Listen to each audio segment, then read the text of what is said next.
After these events, King Xerxes honored Haman, son of Hammedatha, the Agagite, elevating him and giving him a seat of honor higher than that of all the other nobles.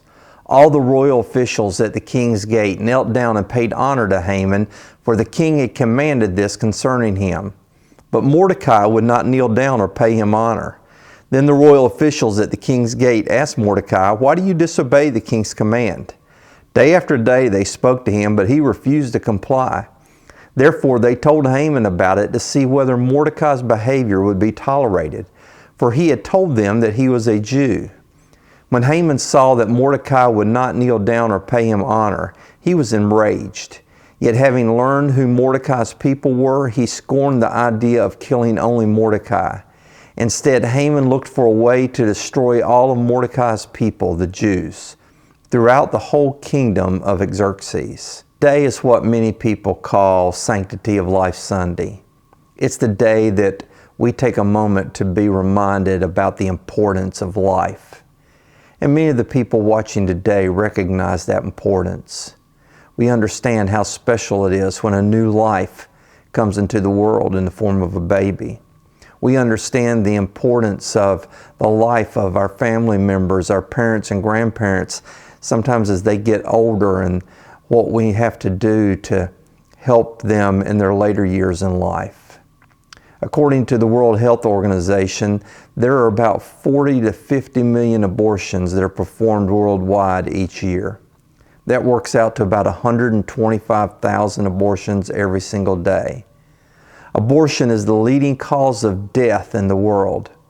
The second cause is heart disease, followed by cancer, to round out the top three. But instead of grieving about this loss of life, we call it choice, or the right to control your own body, reproductive freedom, a private matter between a woman or a health care provider. Proponents will say it's not really a baby, it's not alive yet, it's not a life yet. That life starts sometime later in pregnancy, though no one can say exactly when. And yet all across our country, states charge people with manslaughter or even murder because they kill an unborn child because of an act of violence or some other event that they cause to cause that baby to die. You know, it doesn't make much sense that if you go to a clinic and have this baby put to death, it's just tissue. But yet if you cause some harm with violence towards a pregnant woman that causes her to lose her baby, then you have infringed on the right to life, liberty, and pursuit of happiness for this unborn child. The truth is, life doesn't hold the same value in, quote, this foreign land that we used to find familiar. Today we're going to talk about the need to value all human life. And today we're going to look at the story of Esther. Esther finds herself living out in exile in Susa in the empire of the Medes and the Persians. Their human life is pretty cheap in her culture. Story begins with Xerxes. He's sort of the ruler over the Jewish captivity. And he's a pretty important ruler. The Bible says that he ruled from India to the northern Nile region. Today that would cover Iran, Iraq, part of Saudi Arabia, Pakistan, Afghanistan. So he's a pretty big deal. He has a lot of area that he controls. This is the kind of person in that culture that you didn't make mad, because he was all powerful basically. He was a ruling dictator. And one day the queen did that. The queen upset him and she fell out of favor. And because of that, Xerxes decided to replace her. And so he gets rid of her, and they're going to have a contest, a beauty contest, to determine who will be the new queen. And that's where Esther enters this story. She's one of the exiled Jews. Her family was taken into Babylon. But her parents had died, and she's living with her uncle, Mordecai. Because she's so beautiful, she's kind of forced into this beauty contest. And because of the anti-Semitic feelings of the time, she hides her Jewish heritage. And after a lengthy process, she's chosen as the new queen. Mordecai would hang out at the royal gates just to see her pass by and to make sure she was okay. And one day while he's hanging out there, he overhears a plot about how some of the palace workers are going to assassinate King Xerxes. He alerts security, and they arrest and execute these assassination plotters. Apparently, no one tells Xerxes who saved him, and Mordecai is never rewarded for what he did.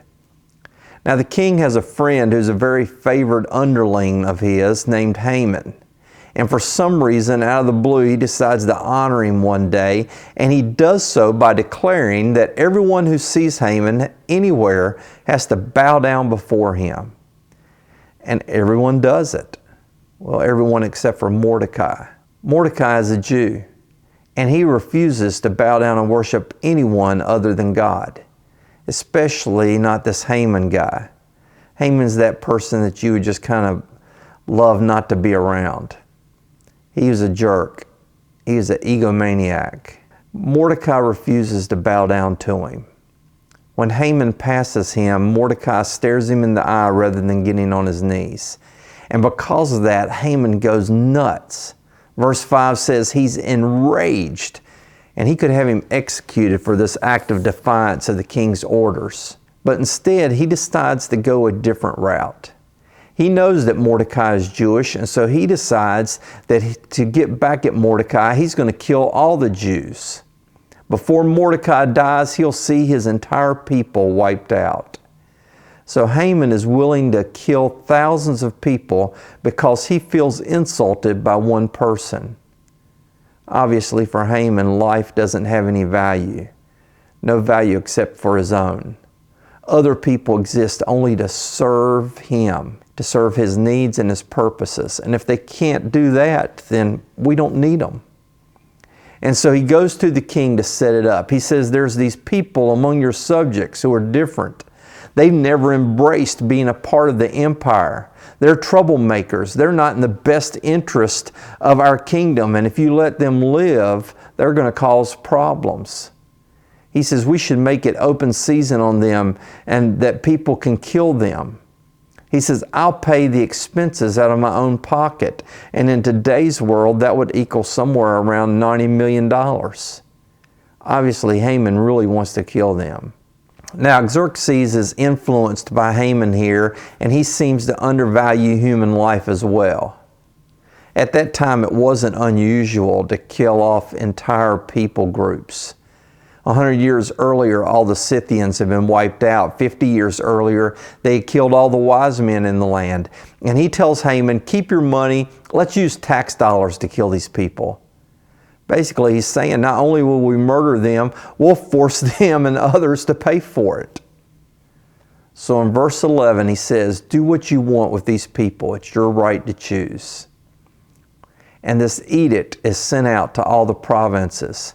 Haman and king then sit down to celebrate. They've just signed a death warrant for thousands. When the news is made known, Mordecai approaches Esther to try to get her to stop this horrible bloodshed. But she's reluctant to speak to the king. She says, it could mean my life. The Medes and the Persians had a law. No one was allowed into the presence of the king unless they were summoned. If they went into his presence, it meant immediate death. And Esther had not been invited into the throne room for over a month. If she walks in to speak to the king, she could be killed immediately. The only way she won't die is if the king reaches out to her with his scepter. Honestly, it kind of depended on his mood that day. Mordecai responds to Esther by saying, look, the Jews are going to be taken care of irregardless of whether you act or not. God is going to provide for them. But you will have to answer for your actions. He says, besides, maybe all of this has happened to bring you to this point in your life. And here's this famous line that many people know that are in the Bible. He says, for such a time as this. Maybe you've been brought to this place for such a time as this. Esther says, okay, you're right. Get all the Hebrew people in town to pray and to fast for my safety so that I can do what's right to help maintain their lives. As she goes to the king into the throne room, he holds out his scepter to her and he asks, what is it that you want? She says, if it pleases the king, I'd like to host a banquet for you. I'd like for Haman to be there. The king's thrilled. Haman is excited. He feels like, I really am favored because I get to go to this banquet that's hosted by the queen. She invited the king and me to go. On the way, Haman leaves and he runs into Mordecai. Mordecai still refuses to bow. And Haman is steamed. Tells the family when he gets home. And they tell him, why don't you just kill him right now? Build this gallows, hang him from that. And Haman gives the order. The Bible describes the gallows that he's building are going to be 75 feet high. Now, when we think about gallows, we think about the Old West where they would hang someone with a noose. But that wasn't necessarily what they meant here. The Persian and Mede Empire had invented crucifixion and impaling as a method of execution, and the terms for gallows also meant a cross. And so this was probably a high cross or post in the yard in which they would take and impale someone on it. And so they're going to hang him from this beam up in the 75 feet up in the air. And so the next morning he goes in to see the king to ask permission to kill Mordecai early.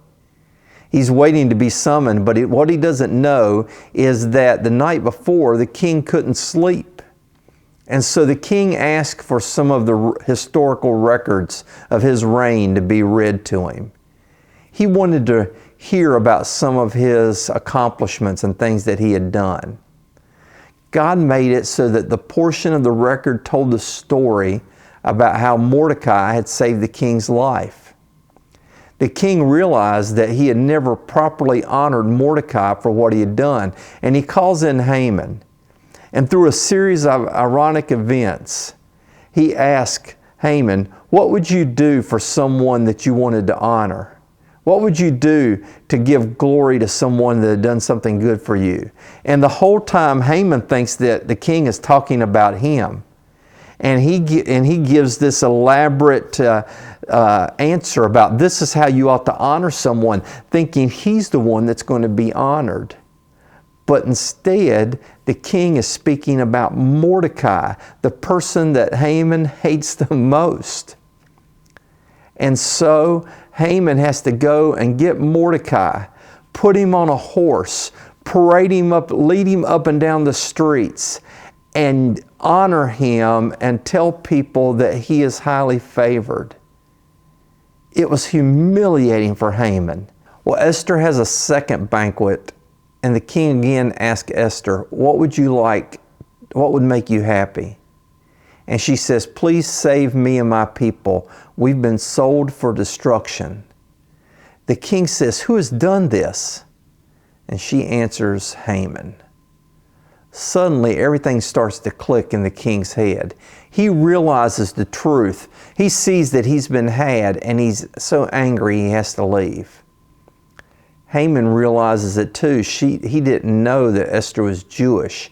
He falls on her couch begging for life the exact moment the king walks in, and the king gets the wrong idea about what Haman is doing. And he orders Haman to be executed. Where? Where can he execute him? The servant says, well, Haman did construct these gallows 75 feet high. How about them? And that's where Haman is placed and killed. Now the law is still in effect, and it's kind of a weird thing, I think, but it was written in the laws of the Medes and the Persians that even the king couldn't change it. But he could enact another law, and he did. He enacted this law that said the Jews had a right to assemble themselves into an army and to stop anyone that would try to kill them. And because of that, evil was stopped and thousands of lives were saved. Now, the reason that I want to share that story is because on a different level, our society is really much like theirs. Many people don't value human life very much anymore. There's several things about this story. See if it sounds familiar. First, take note. He wants to kill them because they're different, because they don't act like everyone else. They're not serving as a functioning members of society. Haman tells the king it's in your best interest to end their lives. Lots of times this same argument is used for people who are in an unplanned pregnancy. This isn't a real person, it's just tissue. You're young, it's not in your best interest to have a child. It's the same argument that we've heard people say, it'll just be a drain on our society if we force this person to be born. Our tax dollars will have to take care of them. It's not in society's best interest to have these children on our backs. Secondly, the king asks no questions, just goes along with it. Someone that he trusts to tell him it's right, so he believes, well, it must be true. He never questions what's right, never thinks about the lives that will be ended by this till he's forced to see that his own queen will be killed. And then it becomes real. It becomes about a real person. And when that's the case, he becomes angry about it. In almost every poll taken, it seems like the majority of Americans think abortion's wrong. But still more than 50% of it want to keep it legal. In other words, they realize that evil's involved, but they want the option just in case. And as long as you can convince yourselves that it's just tissue being extracted, like an appendix, no one cares. Abby Johnson worked for Planned Parenthood. In fact, she was the Employee of the Year one year. When she accepted her award, she sat beside Hillary Clinton at a banquet. I heard her speak at a banquet one time where she talked about how she had assisted with thousands of abortions. But one day a different doctor came to do the procedure, and he always used an ultrasound. And for the first time, she got to see what they were doing. She watched as the baby tried to avoid being suctioned away. And she couldn't lie to herself anymore. That baby was alive. It was a baby. While still serving out her term as Employee of the Year, she quit her job and became an advocate for pro-life. You know, God already knew that baby. He created that child. Psalms 139:13 says, "For you created my inmost being, you knit me together in my mother's womb. I praise you because I am fearfully and wonderfully made. Your works are wonderful, I know that full well. My frame was not hidden from you when I was made in the secret place, when I was woven together in the depths of the earth. Your eyes saw my unformed body. All the days ordained for me were written in your book before one of them came to be." And just like Xerxes, our government insists not only do we accept this procedure as legal, but that we have other people pay for it. Many times our health care providers require all people who pay for their insurance that part of that payment goes to pay for other people's abortions on demand, regardless of your own feelings on that issue. In the 70s, Francis Schaeffer warned the nation that if we allowed this, it would begin us down a slippery slope towards forced euthanasia, killing of people whose society deems unacceptable or useless. At the time, he was called reactionary and overblowing the issue. But at least 3 states now allow assisted suicide. At times, that has turned into euthanasia. Almost 20 years ago, at Norton's Hospital in Louisville, in a meeting there, a surgeon said, well, the decision about the end of life should be made only by a physician. We are the only ones with knowledge to know what's best for people. Kind of sounds like the doctor saying we should be able to decide when we end a patient's death, even beyond the patient or the family. Even if you want treatment, if you say, yes, I want to try to do everything I can, if the doctor thinks the quality of life is insufficient, then the doctor should be able to withhold treatment or even to give treatment that would hasten death. That's exactly what the physician was saying. And here's the thing, not one person in that meeting objected to it. And that wasn't in Washington, D.C. or New York or Paris or Beijing, but right here in our back door in Louisville. Right here in our community, there are people who think that there are that people of authority should have the right to end your life if they believe it's not worth living, even if it goes against your own wishes. You know, several years ago when President Obama was in office, one of his plans was a health care plan. Affordable Health Care Act is what it was called. And in that Affordable Health Care Act, one of the most controversial parts of it was a board of people who would decide who would and would not receive certain kinds of care based on the economic returns of each particular patient. The Obama advisor, Stephen Raffner, said this: "We need what he called death panels." Well, maybe not death panels exactly, but unless we start allocating healthcare resources more prudently, rationing by its proper name, the exploded cost of Medicare will swamp the federal budget. He had continued to explain that the administration can't say that out loud because it's too politically costly to admit. What he was saying is that elderly Americans are not entitled to every conceivable medical procedure or pharmaceutical. What he was saying is that their life has less value. And that's what we're talking about, respect for life. You might ask yourself, what can we do? Well, look what Esther did. The first thing she did was she called for prayer. She asked every Jewish man and woman to pray for her life and their own, to start by asking God to reverse this trend in the world, to give her the strength to stand up and do what she needed to do. That's where we need to start. We need to start by praying. We need to start by spending some time asking God to change people's hearts, maybe even to change our own heart. Sometimes it takes courage. It takes courage to stand up against a crowd that will tell you that you're anti-woman, that you're anti-choice. But listen to what God says in Proverbs 31. Speak up for those who cannot speak for themselves, for the rights of all who are destitute. Speak up and judge fairly. Defend the rights of the poor and needy. No one is more needy than a defenseless child. See, we can make a difference. The third thing we can do, and some people will say, well, now you're kind of meddling a little bit. But I think it's important that we vote. This was something Esther couldn't do.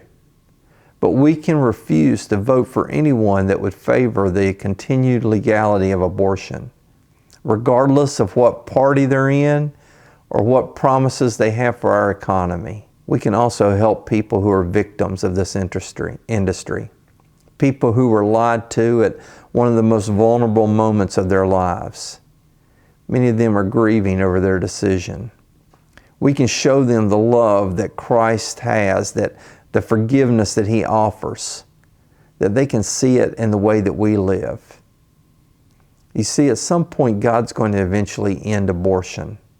It may not happen in our lifetime, but it will happen. Just as surely as He put an end to Haman's plot, I believe He will end this too. But just like Esther, the question is, what will your answer be when asked, what did you do to help those who are most innocent, the most innocent victims of this injustice? In England, there was a church that was bombed out in World War II. When it was cleared and all the rubble was removed, they found a statue of Jesus that had been damaged. Both hands had been broken off. After the war, the church was rebuilt and they were trying to determine what they were going to do with the statue. Would they replace it or repair it? Instead, they left it as it was and they put an inscription on the base. It says, "He has no hands but your hands." You know, before we close, let me say this. It's unlikely that there's hardly anyone that is listening to this that's not affected by abortion in some way. Maybe you've had one. Maybe your girlfriend has had one. Maybe someone in your family or one of your close friends. If you don't hear anything else today, please listen to this. There's forgiveness in Jesus. No matter who you are, no matter what you've done, no matter how bad you think it is, Jesus will forgive you. He offers forgiveness to you. All you have to do is accept Him, and He will come and wrap His arms around you and reconcile you to Him. He will make you one of His children, and your slate will be wiped clean. Your sins will be washed away. They'll be removed forever.